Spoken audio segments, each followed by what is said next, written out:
Hello, everybody, and welcome to another live Argentina discussion. My name is Roy Nemer of Mundo Albiceleste.com. I'm joined by Osvaldo Godoy, also of Mundo Albiceleste.com, and we are here to discuss the Argentina national team, the 1-0 win versus Peru, the World Cup qualifiers, the standings, Lautaro's goal.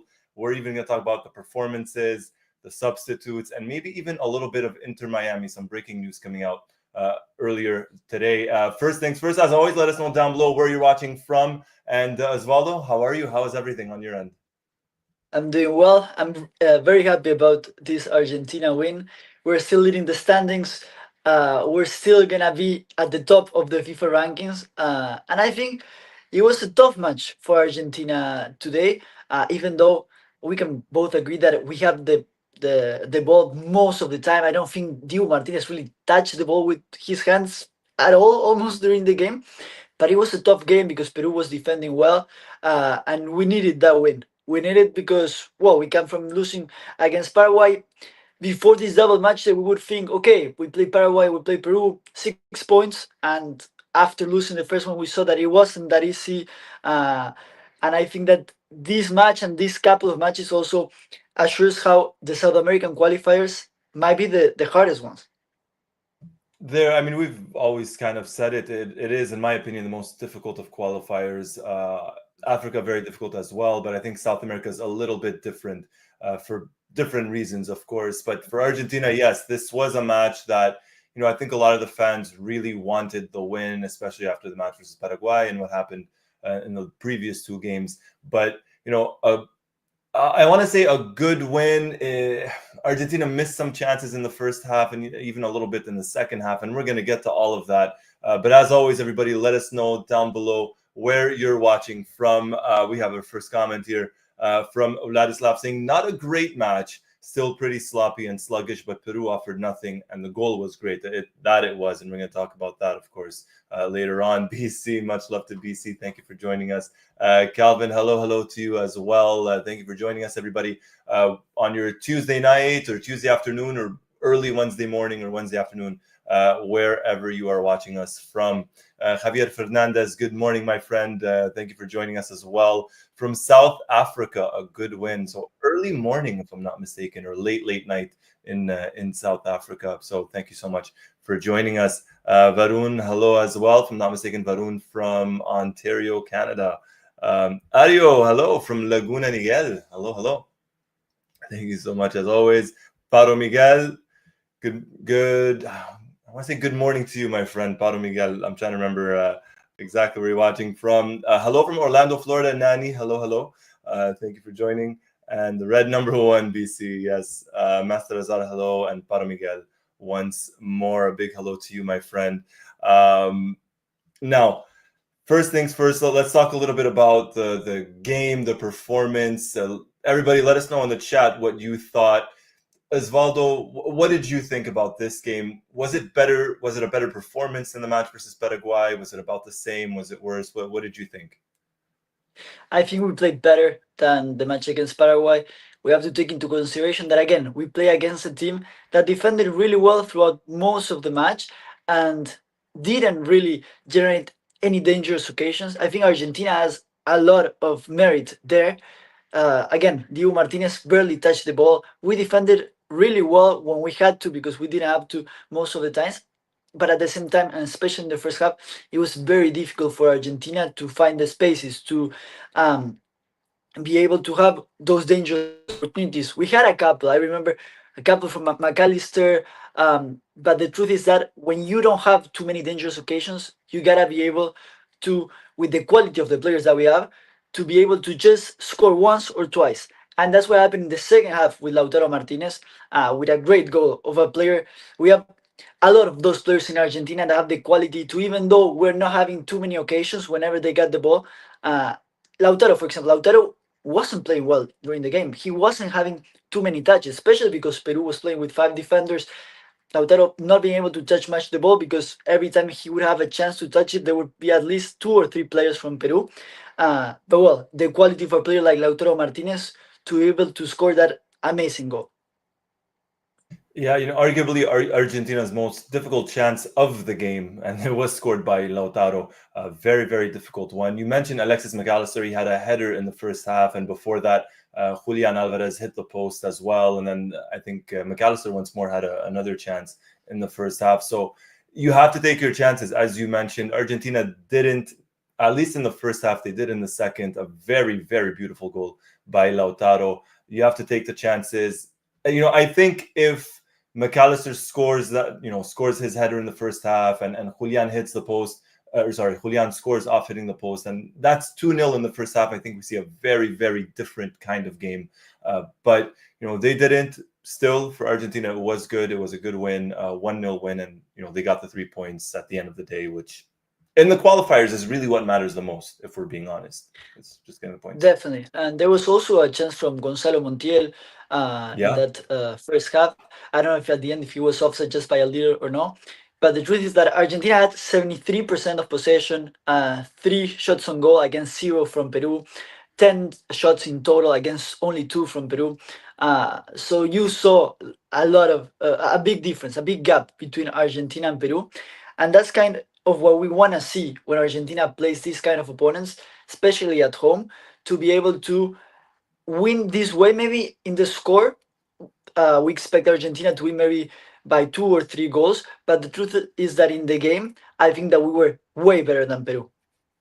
Oh, significantly better. As you mentioned, we were all kind of expecting at least winning by 2 or 3 goals. It's not easy. We spoke about it in the preview. Argentina versus Peru is never necessarily an easy match, especially at La Bombonera. The last time they played there was a 0-0 draw versus Peru, and then obviously last year versus Uruguay, the loss. So not easy win for Argentina. However, what that means for Argentina, I mentioned it yesterday. If we have any Italian fans in the room, cover your ears. After they lost versus France, Argentina had to win to remain number one in the FIFA rankings. They did. So despite the fact that France got the win versus Italy, Argentina is still number one in the rankings going into next year, into March of next year. That's They another were positive. even saying in the broadcast that I didn't really know, if we tied today, France was gonna be first and we were gonna be second. If we lost today, Argentina was gonna go to the third place, and Spain Wow. would have been in the second place. That's based on what I was listening in the broadcast. So a very important win. I don't know how much it really matters to be, or to us, to the Yeah. fans, or to the players to be number one in the standings. But I don't know. You see it in other sports like tennis, for example. Being the number one is even sometimes more important than actually winning the Grand Slams, the trophies. Of course, one thing leads to the other. But as an Argentinian, I love to see Argentina remain at the top. We've been there for more than a year already. Oh, way more. I think closer to 2 years, if I'm not mistaken, in the number one spot. So another, good news for Argentina. Going back to the chat, seeing where everybody's watching us from. We have Joel. Hey, boys, joining from Kentucky. There you are. Thank you for joining us, Joel, all the way from Kentucky. Thank you. We have CR 82558. Hello from New York. Hello. A lot of Americans in the house so far tonight. Paro Miguel, Nigeria, 3:49 a.m. Tahsin asking if Argentina's qualified for the World Cup. Not yet. At least not mathematically. Not yet. Dr. Gerard Boyer. Hello from Haiti. Hello. Thank you for joining us. Nani giving his 2 cents, or their 2 cents. Lacking speed and creativity. And Mohammed from Silicon Valley, all the way in the West Coast in California. Thank you so much. Sharif, same as well, saying lacking creativity and pace.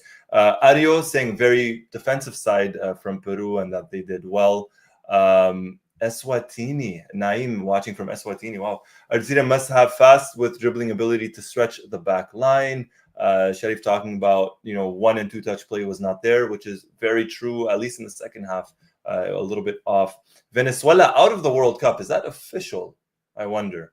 I do wonder if that's official from BC, although I wouldn't be surprised unofficially if they're out, but I don't know if officially they're out just yet. We're seeing a lot of talks right now in terms of the other teams in the qualifiers. Go ahead, Osvaldo. I don't know if you... No, yeah, Venezuela is right now in the eighth position, so they're not qualifying yet, but they're just 1 point away from that seventh position that right now it's occupied by Bolivia. Of course, no one is officially out yet. We still have 2, 4, 6 match days to go. It's gonna be interesting between right now Bolivia has 13, Venezuela 12, Chile won against Venezuela and they have 9. It's gonna be interesting to see those positions too. No, absolutely, absolutely. And let us stop talking about Ecuador. They got the win versus Colombia today, and they had the points deduction as well going into the qualifiers. So had that not happened, Vladislav saying they would be second as well. Varun, Peru seemed only wanted to play on the counter. We got to figure out breaking low blocks. It's never easy, of course. And Vladislav agreeing, saying Peru were only defending and Argentina were too sluggish to take advantage. Javier Fernandez, Javier saying, we dominated the game, as Osvaldo mentioned. There's no easy team in South America. It's going to get interesting. The last few games, anyone can still qualify. Now I'm talking about the wings, or the wingers, excuse me. Argentina suffers and looks a little bit toothless. Now more teams know how to play against Argentina. Andy J, welcome. Andy J watching from New York City, coming in late. I'll say the game seemed dull. Messi seemed like the only one who creates action. Sharif watching us from Iowa. There you are from Iowa. From Bangladesh. Hello, everybody. Wow.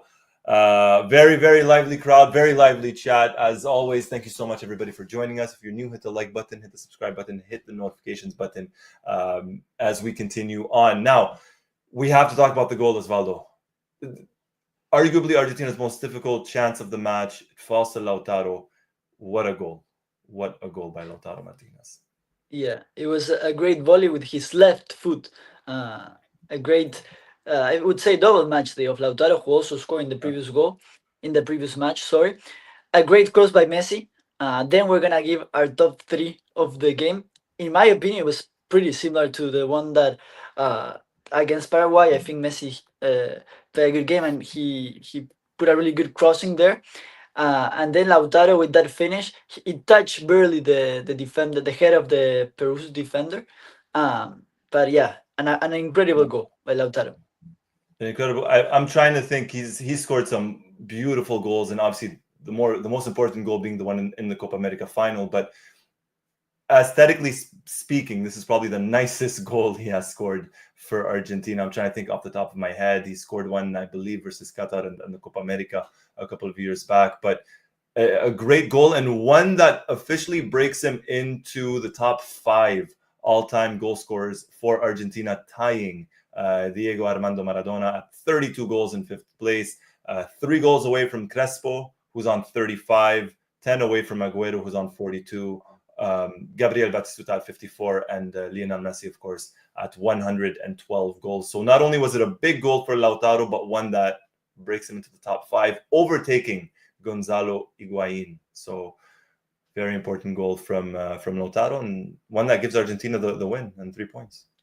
Yes, and I'm also reading another stat from Silvio Maverino, an Argentina journalist, who says that Lautaro Martinez is now the 3rd Argentina player in the history that scored most times the 1-0 for Argentina. So Lautaro Martinez scored 15 times the 1-0, which is always an important goal because it's the one that opens the score. Then Gabriel Batistuta has 28 times scoring the first goal for Argentina, the 1-0, and Lionel Messi first with 35. But well, Lautaro Martinez now entering that very, very good top 3. Oh, a very, very good top 3. He scored some important goals, some very important goals. Just look at the Copa America alone. You could put aside the final. Just without that, he still scored some massive, massive ones, and that's a great statistic there. Thank you for that, Osvaldo. Taking a look, going back to the chat, Master Azar talking about Brazil and Uruguay. They drew today, the 2 heavyweights in South America alongside Argentina. Calvin, I love this. Calvin saying, I'm just happy with the win and a very successful year with the win. Hopefully we can see better performances in March with 2 big matches. And to add to that, Timothy saying 4 months to go to face Uruguay. We shall make some adjustments to bring more young bloods and speed. And I think that's what we're going to get come March versus Uruguay and Brazil. We have Amin in the house. Amin saying Julian Alvarez did not do a good match. He was up and down. He created a little bit in the first half, slightly faded, I think, in the second half. And, we've spoken about this in the past. I'm not a big fan of Messi, Lautaro, and Julian, all 3 of them starting. But at the end of the day, we got the win, right? And that's what matters most right now. Yes, and I think Julian has not been lucky enough to be put as a striker in most of Yeah, the teams he imagine. played, because with Argentina and Scaloni now, he's playing more as a left winger. With Atletico Madrid and Cholo Simeone too, even with Guardiola at Manchester City, Yeah. Manchester City with Haaland, in Argentina with Lautaro Martinez. Julian, by one thing or the other, he never really plays in the position that he grew up playing. Yeah, that's true. Never really as a pure number nine.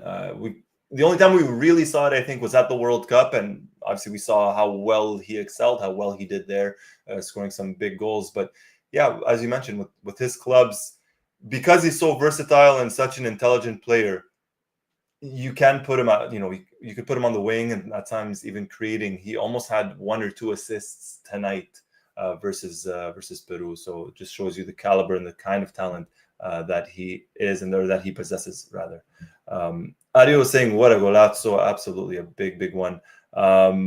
And let's take a look. Sharif saying, yesterday I was watching the 2022 finals. Lautaro got slandered for nothing. Those Upamecano blocks were insane, but Arturo carried us, in the Copa and gave us the trophy. Mixed memorabilia, hello to you. Thank you for joining us. A lot to talk about. Great goal and beautiful play. George, could not agree more, my friend. George saying Lautaro should have won the Ballon d'Or, and he reminded us again why today and what a golazo. And Calvin talking about the game could have ended 0-0. It was not like we had many goal-scoring chances, but when you have these quality of players, moments of magic from Leo and fantastic from Lautaro, the difference makers, of course. Continuing here, I love this. I mean, for sure, my friend, for sure. And he's still our main guy, says Sharif, in terms of Julian to start the press. Now, continuing on, we're talking a little bit about we spoke about Lautaro, some comments about Messi and whatnot. Let's jump a little bit into this. I thought personally someone like Nicolas Otamendi got a lot of criticism, and I spoke about this in the preview. I thought he did well tonight. I thought him and Balerdi did pretty well tonight as the center backs. Is this going to be the starting center back in March? Probably not. But really quickly before we continue on, in terms of maybe the top three players, Osvaldo, what did you think? And everybody else, of course, what did you think of the partnership of Otamendi and Balerdi? I liked what I saw tonight. I agree with you. They played really well.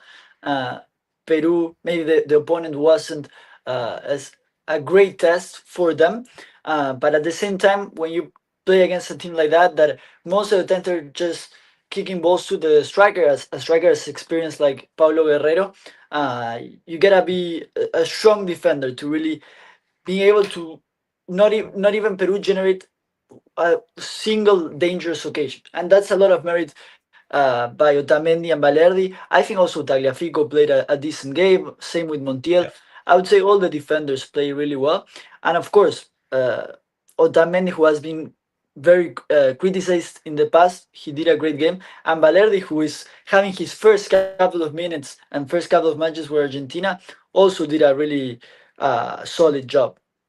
Yeah, and I agree with that, and especially for Balerdi, I think it's super important. Uh, what they had to do, they did well. Otamendi, I thought, did well, as you mentioned, against Guerrero, who I was surprised was still playing for for Peru. To be honest, I remember watching him back in 2007 at the Copa America, and I believe he was even there in 2004. But Otamendi did well. Balerdi, as you mentioned, just really getting his chance now with Argentina, and I'm happy to see him performing well. I don't think any one of them did any mistakes. I thought Tagliafico, was solid. He was reliable as he always is. I don't think Montiel played a bad match either. I think he got substituted out more than anything. Maybe he wasn't 100% fit towards the end. He was down, kind of holding his knee at one point. But I was happy. I was happy. Let's put it at that. Let's see what everyone else is talking about. MMH saying, yeah, Otamendi was himself today. However, he should be in the squad, but not as a starter because we need to move on. Ratjit saying, in a match against Peru at home, Otamendi and Balerdi were hardly tested, but whatever they had to do, they did well, and I do agree with that. Somnath saying, Balerdi is good as a backup of Christian Romero. Definitely, I think it's going to be between him and Lisandro Martinez. Who knows in March if Marcos Senesi gets called up? But having Lisandro and Balerdi as backups, not bad, not bad backups. Yeah. Yeah, totally.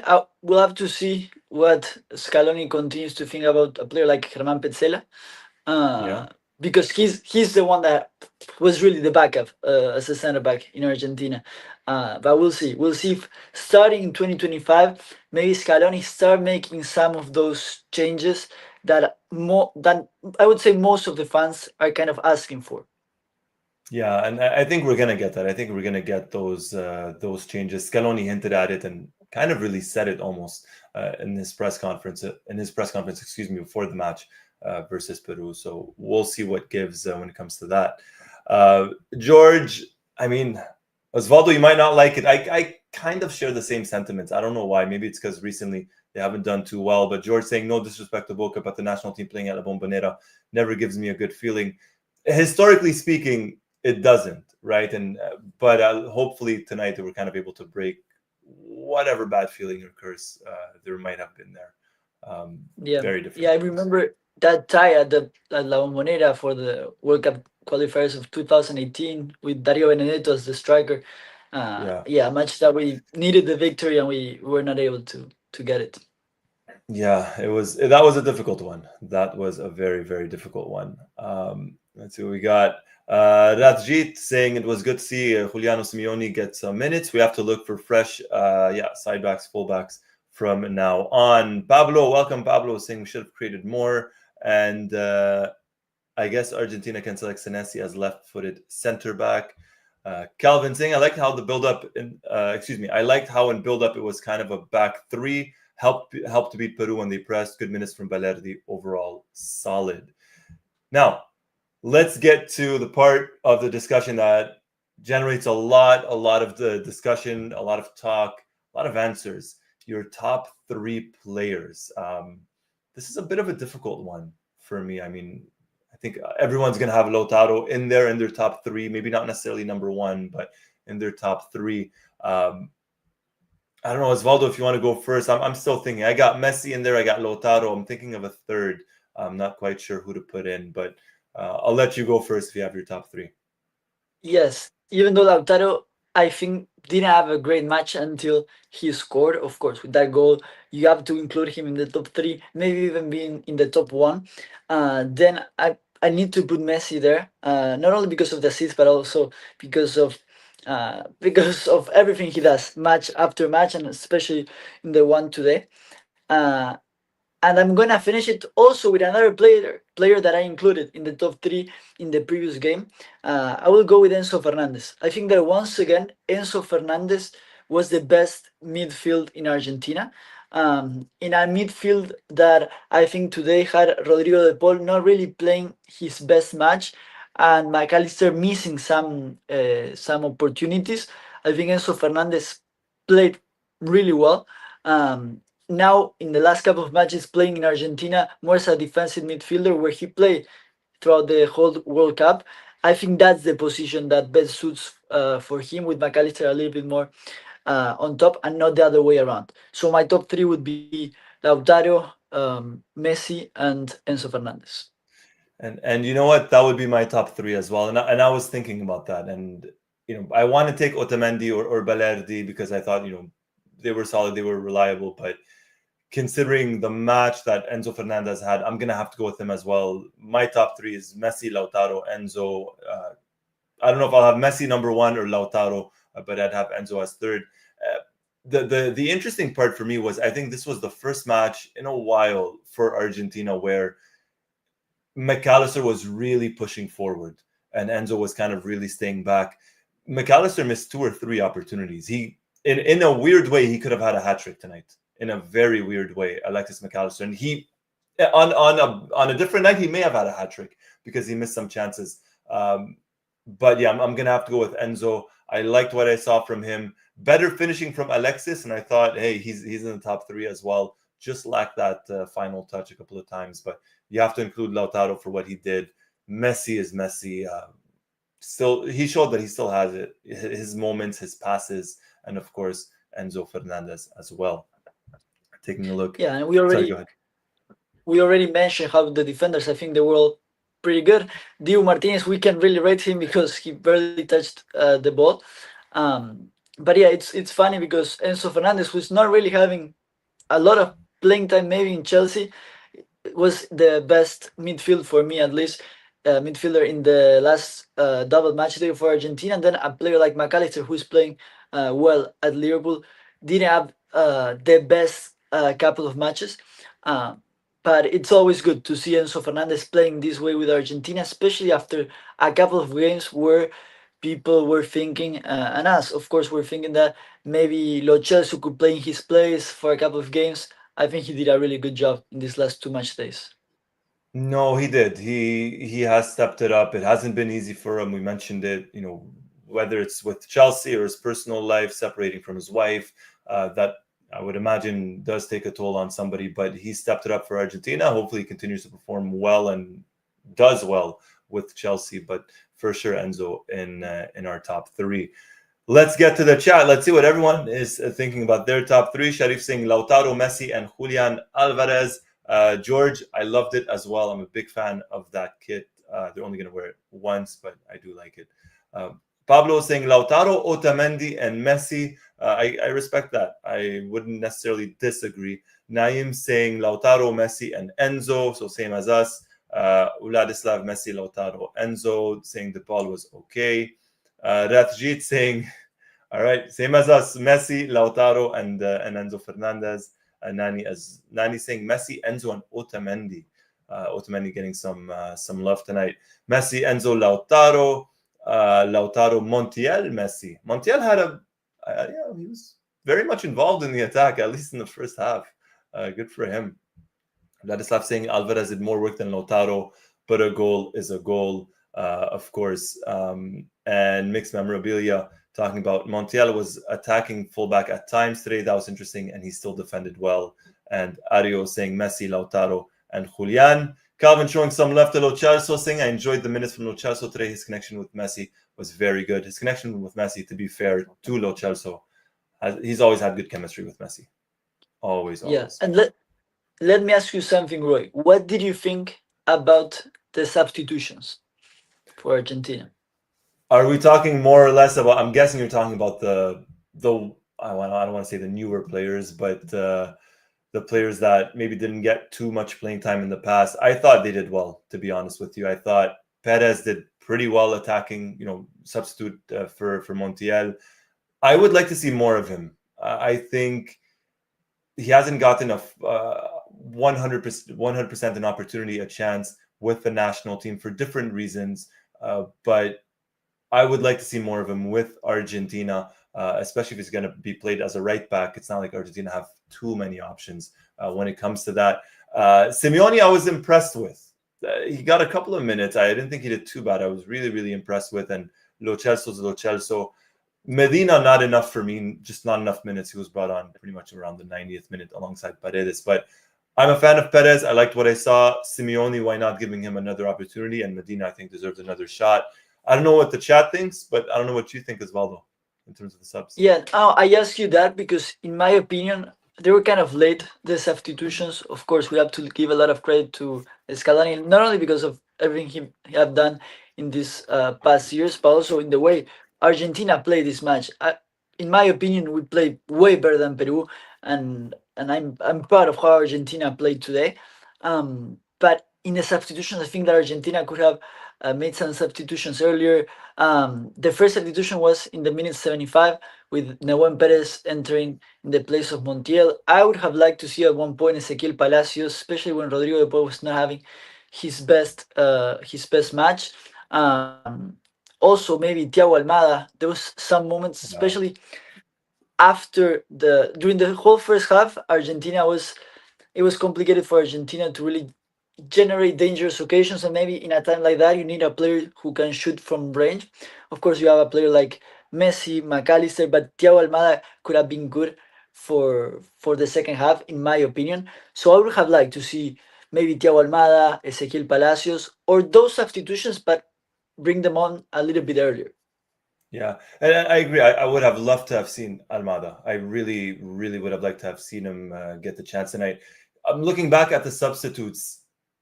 It makes sense. Perez for Montiel, you have that right back, especially because I think Montiel took a knock there, so I understand that. I don't mind Simeone getting his debut. I'm okay with that. Lo Celso, I think that's when maybe Almada could have come in place of Lo Celso or for De Paul. Paredes for McAllister, I think is just at La Bombonera, Boca Juniors. Maybe that's why, I don't know, maybe Scaloni felt a little bit sentimental, but Almada is definitely one I think that should have gotten some minutes tonight, for sure. Especially the lack of pace or urgency and the creativity. I think he could have brought that to the midfield, at least early on in the second half. Let's take a look at the chat, see what everyone's talking about. Here we go. Somnath Enzo should move to another club for more game time. High hope from him for the next World Cup, as he would be our main man in midfield. Definitely. Pablo, how many jerseys do you own? Closer to 30, 31. Joel, yeah, they're guessing 30. That's a good number. It's a very good guess. Probably spot on 30 or 31. Joel got it. For sure, she got that one. Saying we should see Paredes earlier in the game. We should have. I'm a fan. I know you're a fan, Osvaldo, and La Bombonera is a fan. Would have seen him earlier on. MMH saying, I didn't like the subs at all. We needed new players on at around 65 minutes. As you mentioned, Osvaldo, just earlier, right? Not as late as we saw. Mixed memorabilia subs. I think Scaloni should have brought on Almada and Nico Paz. Definitely. Almada getting a lot of love, and rightfully so. Pablo saying, agreeing on Almada and Palacios, lack of creativity in midfield. George, in my opinion, we're lacking an evolved playing style considering all the young talent we have. We don't have much time left to refine this 2025 squad, but hey, in Scaloni we trust though, right? 1000%, my friend. In Scaloni we trust. Calvin, agreeing with Osvaldo, I think substitutions would have been earlier if we were not winning. I think Scaloni wanted to see the win out and not change too much early. Almada getting the love. Master Azar, no Dybala. And I truly wonder if we're really going to see Dybala in March. And this is going to be an interesting one. It's going to, I think, give us a clear indication in terms of maybe where Scaloni's head is at when it comes to Dybala, whether he's there in March or not. Yeah, Roma now has a new coach, so we'll see if Dybala has more playing time. Although when Dybala was playing at Roma, and I think he was doing really well, Scaloni still didn't choose him. So we'll see. Dybala is for sure one of the biggest mysteries of Scaloni when it comes to the list. Yeah, I think, honestly, I think he is the biggest mystery. Because everyone's kind of been in and out of the team, or everyone's gotten to a certain extent, a fair chance. Dybala's that one that he missed both Copas. He was not selected for both Copa America tournaments. Was picked for the World Cup, and kind of, if I'm not mistaken, he was kind of injured right before the World Cup. It was very difficult for him to make it fitness-wise. But he got picked, scored in the penalty shootout in the final, won the trophy, and very happy about that. Now, then go ahead. Came back from then he came back from one of the qualifier games.